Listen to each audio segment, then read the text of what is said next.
বন্ধুরা, তোমাদের সবাইকে স্বাগত জানিয়ে রাখি আমাদের চ্যানেল এডুকেশন বাংলার পক্ষ থেকে।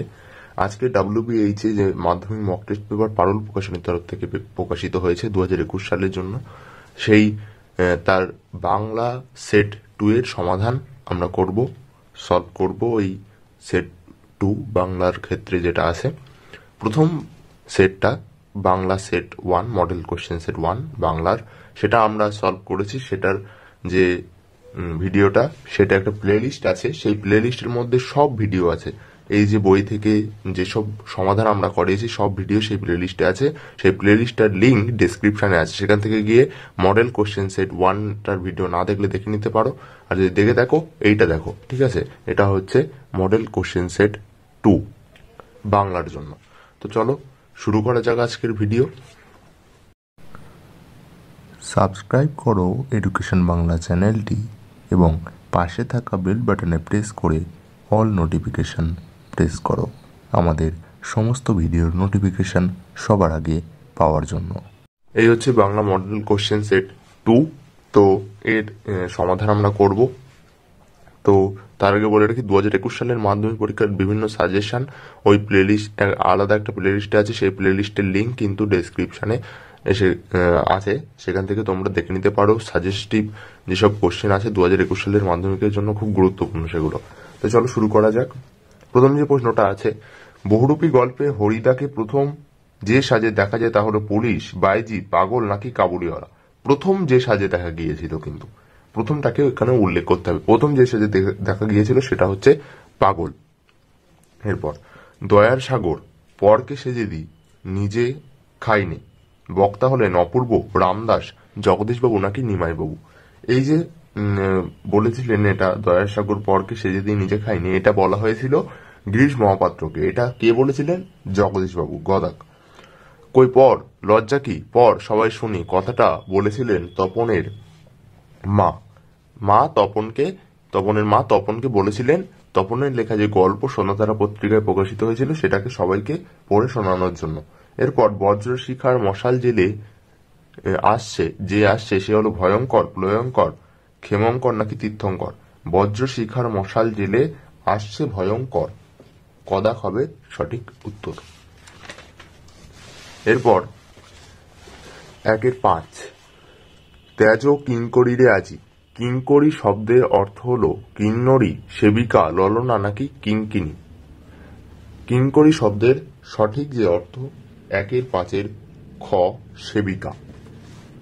এরপর, তারা আর স্বপ্ন দেখতে পারল না। কারা স্বপ্ন দেখতে পারল না? দেবতারা, যুদ্ধবাজরা, মানুষেরা নাকি শান্ত হলুদ দেবতারা। সঠিক উত্তর 1-6 ঘ, ঠিক আছে? 1-6 ঘ, শান্ত হলুদ দেবতারা। এরপর, শ্রীপান্ত ছদ্মনামে লেখেন নিখিল সরকার, শরৎচন্দ্র চট্টোপাধ্যায়, রাজশেখর বসু নাকি রবীন্দ্রনাথ ঠাকুর। সঠিক উত্তর নিখিল সরকার শ্রীপান্ত ছদ্মনামে লেখেন। তারপর, চীনারা চিরকাল লেখার ক্ষেত্রে ব্যবহার করে আসে তুলি, কলম, স্টাইলাস নাকি কুইল। সঠিক উত্তর চীনারা চিরকাল ব্যবহার করে এসেছে তুলি। শেষ পর্যন্ত নিবের কলমের মান মর্যাদা বাঁচিয়ে রেখেছিলেন ত্রৈলোক্যনাথ মুখোপাধ্যায়, সত্যজিৎ রায়, অন্নদাশঙ্কর রায় নাকি রবীন্দ্রনাথ ঠাকুর। সঠিক উত্তর সত্যজিৎ রায়। 1-10, হেমন্তের চেয়ে তরুণ ভালো খেলে। রেখাঙ্কিত অংশটি হলো হেমন্তের চেয়ে আছে এখানে, এটা হবে অবশ্যই অপাদান কারক। সম্বন্ধবাদ আছে, কর্তৃকারক আছে এবং কর্মকারক আছে, এটা হবে অপাদান কারক। এরপর, টি গুলো প্রভৃতি হলো বিভক্তি, অনুসর্গ, প্রত্যয় নাকি নির্দেশক। টি গুলো, খানা, খানি, এইগুলো হচ্ছে নির্দেশক। এরপর, অর্থাৎ নির্দেশ করা হয় কোনো বস্তু, ঠিক আছে? এরপর, অকারক পদ কয় প্রকার? 2, 3, 6 নাকি 7। অকারক পদ প্রধানত 2 প্রকার, সম্বন্ধ পদ এবং সম্বোধন পদ। এরপর, প্রতিদিন সমাজটি গড়ে উঠেছে সাদৃশ্য অর্থে, সামীপ্য অর্থে, অব্যয়ীভাব অর্থে নাকি পশ্চাৎ অর্থে। এই যে প্রশ্নটা আছে, এটার আরেকটা অপশন দেওয়া উচিত ছিল বিপসা অর্থে কিনা। তো বিপসা অর্থে যেহেতু নেই, এটা একটা অব্যয়ীভাব সমাস, সেই জন্য অব্যয়ীভাব অর্থে। এরপর এটা দেখো, এরপর একটা বুঝো, রোজ রোজ, হর রোজ। এই সমাসটি গঠিত হয়েছে যোগ্যতা অর্থে, সাদৃশ্য অর্থে, বিপসা অর্থে নাকি আতিশয্য অর্থে। সঠিক উত্তর গদাক, বিপসা অর্থে। প্রতিদিন এটা হতো দিন দিন ভাঙলে, আর এটা রোজ রোজ হর রোজ, এটা বিপসা অর্থে। এরপর পরপদের অর্থ প্রাধান্য পায় এমন সমাসটি হলো পরপদের অর্থ প্রাধান্য পায় তৎপুরুষ অব্যয়ীভাব দ্বিগু নাকি দ্বন্দ্ব। তৎপুরুষ সমাসে কিন্তু পরপদের অর্থ প্রাধান্য পায়। তারপর মেয়েটি কি নাচি নাচলো, এটি কিসের উদাহরণ? এটি সমধাতুজ কর্মের উদাহরণ। এরপর দ্বিগু শব্দের সাধারণ অর্থ দুই গুণ, দুটি গরু, দুই গরুর সমষ্টি নাকি কোনোটিই নয়। 1-17 গ দুটি গরুর সমষ্টি বা দুই গরুর সমষ্টি। এরপর এসিকিউ গুলো আমরা খাতায় লিখে তৈরি করেছি, তো সেটাকে তোমাদের দেখাবো, ঠিক আছে? খাতায় লিখে কিন্তু তোমাদের জন্য প্রস্তুত করা হয়েছে। প্রথম যে প্রশ্নটা আছে, এমন সময় ঘটনাটা ঘটলো, কোন ঘটনা ঘটেছিল? এই যে প্রশ্নটা আছে, তোমাদের বলে রাখি এই প্রশ্নটার যে কোটেশনটা, এটা কিন্তু কিছুটা হলেও আমার যেটা মনে হয় কিছুটা ভুল আছে। তোমরা যদি এরকম একদম পাই টু পাই যে কোড, অর্থাৎ এই যে যেটুকু অংশ তোলা আছে উদ্ধৃত অংশ, সেটাকে খুঁজে পাও, সেটাকে তোমরা অবশ্যই কমেন্ট করে জানাবে। কিন্তু আমি এই ধরনের কোনো লাইন কিন্তু খুঁজে পাইনি। এই ধরনের সম্পর্কিত একটা লাইন তোমাদের দেখাচ্ছি বই থেকে। এটা তোমাদের জ্ঞানচক্ষু গল্পের মধ্যে আছে, এখান থেকে দেখে নাও। এই দেখো, এখানে লেখা আছে এমন সময় ঘটলো সেই ঘটনা, আর এখানে কি তোলা আছে? এমন সময় ঘটনাটা ঘটলো। তো এটা সেই জন্য আমি এই উত্তরটাই দিয়েছি, তোমরাও এই উত্তরটাই করবে। আর যদি এই লাইনটা একদম সেম লাইন খুঁজে পাও তাহলে অবশ্যই কমেন্ট করে জানিয়ে দিও। এরপর আশাপূর্ণা এর উত্তর এভাবে লিখতে হবে। আমি আগেই বলেছি যে উত্তরের ক্ষেত্রে যদি তুমি উৎস এবং লেখিকার নাম বা লেখকের নাম যদি উল্লেখ করে দাও তাহলে সেক্ষেত্রে নাম্বার কাটার চান্স কিন্তু খুব কম থাকে। এরপর দেখে নাও উত্তরটা কিভাবে লিখতে হবে। আশাপূর্ণা দেবীর লেখা জ্ঞানচক্ষু গল্পে সন্ধ্যাতারা পত্রিকা হাতে ছোট মেশো ও ছোট মাসির আসার কথা বলা হয়েছে। এখানে একটা জিনিস মিস হয়ে গেছে। কোথায় আসার কথা বলা হয়েছে? তপনদের বাড়িতে, ঠিক আছে? তপনদের বাড়িতে ছোট মেশো ও ছোট মাসি আসার কথা বলা হয়েছে। এরপর জগদীশবাবুর তীর্থ ভ্রমণের জন্য কত টাকা বিরাগীকে দিতে চেয়েছিলেন? 101 টাকা। এই ধরনের প্রশ্নে উৎস উল্লেখ না করলে হবে, কিন্তু এই ধরনের যখন লাইন তুলে দেওয়া হবে সেক্ষেত্রে তোমাদের উৎস অবশ্যই উল্লেখ করবে। তারপর তবে বস্তুটি পকেটে কেন? কোন বস্তুটি পকেটে ছিল? এবার দেখো, যেহেতু লাইন তোলা আছে, শরৎচন্দ্র চট্টোপাধ্যায়ের লেখা পথের দাবি উপন্যাসাংশে গিরিশ মহাপাত্রের পকেটে উক্ত বস্তুটি ছিল। বস্তুটি হলো গাজার কলকে। গাজার কলকে ছিল, তো এর তলায় আন্ডারলাইন করে দেবে, ঠিক আছে? কারণ এটাই মেন থিম এখানে যে উত্তরটা চেয়েছে। এরপর 2-1-4 একটু কারেকশন করে করে দিলে ছাপাতে দেওয়া চলে। কে কি ছাপানোর কথা বলেছেন? এখানেও যেহেতু উল্লেখ করা আছে লাইন, তো আশাপূর্ণা দেবীর লেখা জ্ঞানচক্ষু গল্পে উক্ত অংশে তপনের ছোট মেশোর তলায় দাগ কে বলেছেন, সেই জন্য ছোট মেশোর তলায় আন্ডারলাইন করতে হবে, তলায় দাগ দিতে হবে।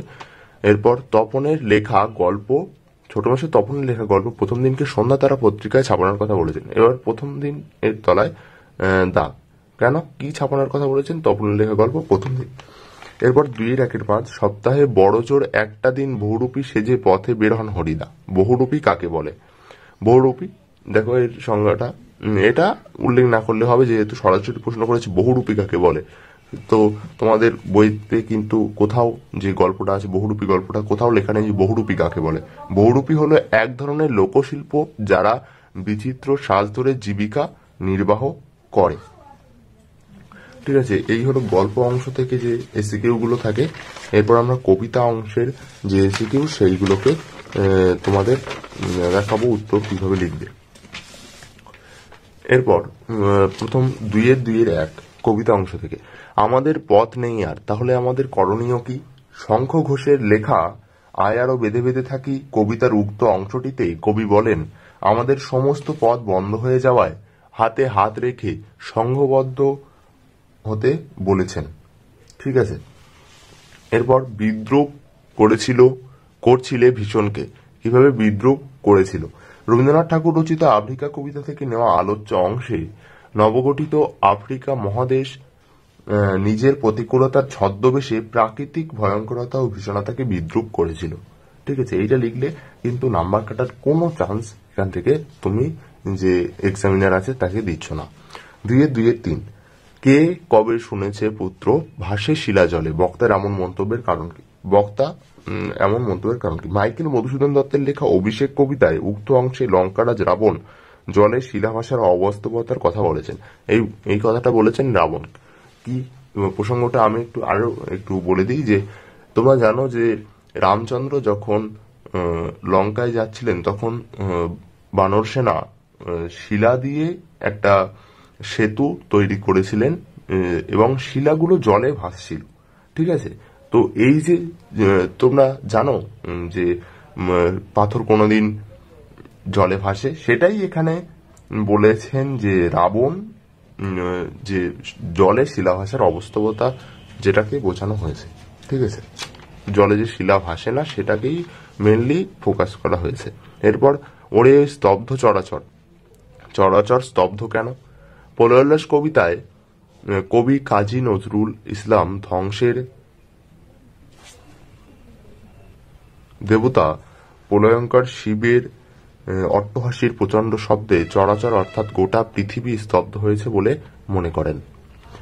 এরপর 2-5 শেষ প্রশ্ন কবিতা অংশ থেকে, আফ্রিকা কবিতায় কে কাকে ছিনিয়ে নিয়ে গেল? রবীন্দ্রনাথ ঠাকুরের লেখা আফ্রিকা কবিতায় উত্তাল সমুদ্রের বাহু আন্ডারলাইন যেন প্রাচী ধরিত্রী অর্থাৎ পৃথিবীর পূর্ব দিকের দেশগুলির থেকে আফ্রিকাকে ছিনিয়ে নিয়ে গেল। আফ্রিকার তলায় দাগ কেন, কে এবং কাকে? তা কে বলতে এখানে উত্তাল সমুদ্রের বাহু কাকে? আফ্রিকাকে। এরপর প্রবন্ধ অংশ থেকে প্রশ্ন 2-3-1 লেখক শ্রীপান্ত ছোটবেলায় কিসে হোম টাস্ক করতেন? লেখক শ্রীপান্ত ছোটবেলায় কলা পাতায় হোম টাস্ক করতেন। 2-3-2 কুইল এখন কোথায় দেখতে পাওয়া যায়? এখন পালকের কলম বা কুইল কেবলমাত্র পুরানো তৈলচিত্র কিংবা ফটোগ্রাফে দেখতে পাওয়া যায়। 2-3-3 ফিনিশিয়রা কি দিয়ে কলম বানাতেন? ফিনিশিয়রা হাড় দিয়ে কলম বানাতেন, এটাই তাদের কলমের একটা বৈশিষ্ট্য।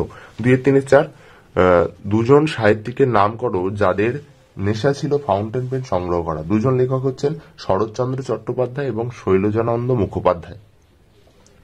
ঠিক আছে, এই হলো প্রবন্ধ অংশ থেকে। এরপর আমরা ব্যাকরণ অংশে তোমাদের ব্যাকরণ অংশটাকে যে প্রশ্নগুলো আছে সেই ব্যাকরণ অংশের প্রশ্নোত্তরগুলো আমরা দেখাবো।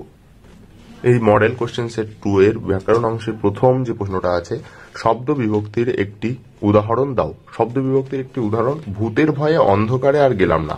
এখানে ভূতের আর ভয়ের তলায় দাগ দেওয়া আছে, তো ভূতের আর ভয়ে আন্ডারলাইন করা আছে। এরপর এখানে দেখানো লেখা আছে এখানে এর এবং এ শব্দ বিভক্তি, ভূতের ক্ষেত্রে এর বিভক্তি আর ভয়ের ক্ষেত্রে এ বিভক্তি শব্দ বিভক্তির উদাহরণ। এবার 2-4-2 প্রযোজ্য কর্তা কাকে বলে? প্রযোজ্য কর্তা যাকে দিয়ে কাজ সম্পন্ন করায় তাকে প্রযোজ্য কর্তা বলে। যেমন মা শিশুকে চাঁদ দেখাচ্ছেন, এক্ষেত্রে কিন্তু এই ধরনের কাকে বলে কি উদাহরণ দাও, এক্ষেত্রে কিন্তু উদাহরণ মাস্ট দিতেই হবে ব্যাকরণের ক্ষেত্রে।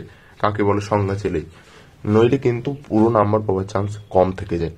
মা শিশুকে চাঁদ দেখাচ্ছেন, শিশুকে আন্ডারলাইন করা আছে, তো এখানে শিশু প্রযোজ্য কর্তা, মা শিশুকে চাঁদ দেখাচ্ছেন, এখানে বলে যাকে দিয়ে কাজ সম্পন্ন করায় সে প্রযোজ্য কর্তা, তাহলে এখানে শিশু প্রযোজ্য কর্তা। এরপর 2-4-3 নিম্নরেখ শব্দটির কারক ও বিভক্তি নির্ণয় করো।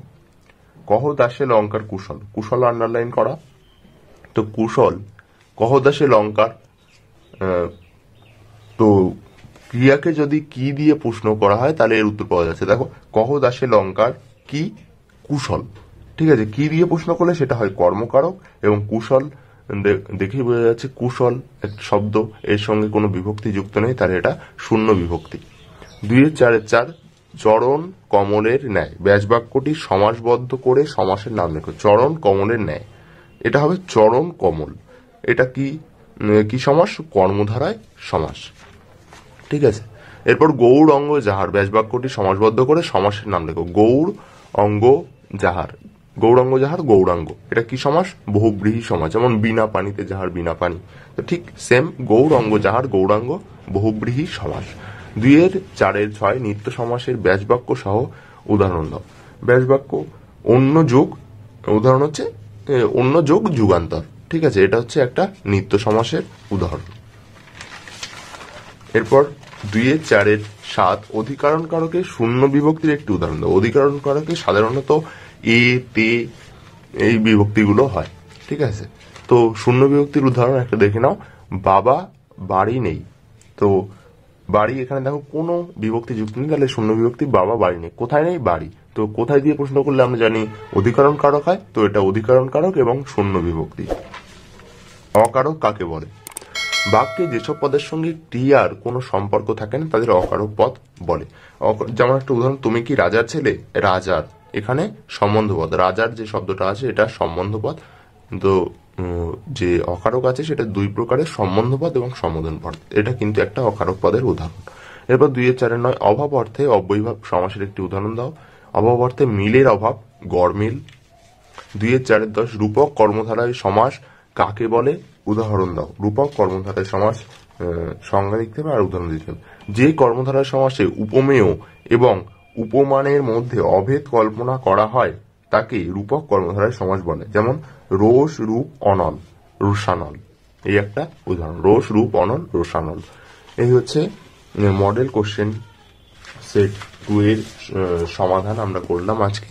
তোমরা যদি এই পিডিএফটা এবং এর সমাধানের পিডিএফটা ডাউনলোড করতে চাও, এর যে ডাউনলোডের লিংক এটা কিন্তু কমেন্ট করে দেওয়া আছে সেখানে, অর্থাৎ আমি নিজেই যে ভিডিওটা আছে তাতে কমেন্ট করে দিয়েছি এর ডাউনলোডের লিংকটা, সেখান থেকে গিয়ে কিন্তু তোমরা ডাউনলোড করে নিতে পারো এবং ডাউনলোড অবশ্যই করবে, কারণ এটা খুবই তোমাদের কাজে দেবে।